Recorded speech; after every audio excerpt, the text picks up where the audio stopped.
SUJIYA.S is Assistant Professor in the Department of Computer Application at Dr. S.N.S. College of Arts and Science. Today in Series 4, I am going to discuss about the deadlock avoidance solutions in operating system. The deadlock avoidance solution has been solved by two different algorithms, that is resource allocation graph and Banker's algorithm.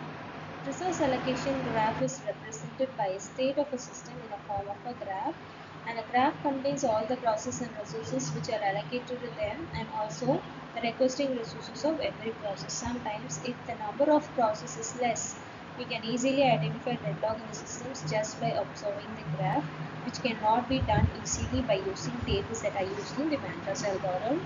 So these are types of vertices. One is the process vertex and next is the resource vertex. So resource vertex is further divided into single instances and multiple instances. Resource allocation graph is a process vertex represented by a circle and a resource vertex represented by a box. The instance of the resource is represented by a dot inside the box. So this instance can be single or multiple instances of the resources. An example is a resource allocation graph, which is shown in the diagram here. Resource 1 is holded by process 1 is holding resource 1 and process 2 is holding resource 2, but resource 1 is waiting for the resource which is held by process 2 and process 1 is waiting for resource 2 which is held by process 2, and here P3 is holding resource 2, which is there is no other holdings of resource 3 where resource 2 can complete its tasks peacefully because it does not require any other task to complete it work. So this is how a resource allocation graph for multiple instances is being depicted to proceed further without a deadline. Banker's algorithm does the same, where we explain the deadlock avoidance with the help of an example, and this algorithm predetermines whether the system will be in a safe state or not by stimulating the allocations of resources to the process according to the maximum available resources. It makes an state check before allocating the resources to the process. When there are more number of processes and many resources, then the Banker's is useful.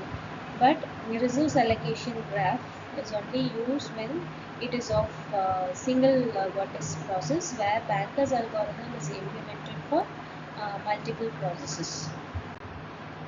Banker's algorithm in operating system is a safe stimulating algorithm for allocating predefined maximum possible amount of all resources, then makes a state check to test for the possible activities before deciding whether the allocation should be allowed to continue or not. In simple terms, it checks if allocation of any resources will lead to deadlock or not, or if it is in safe state to allocate a resources to process, and if not, then the resources is not allocated to the process.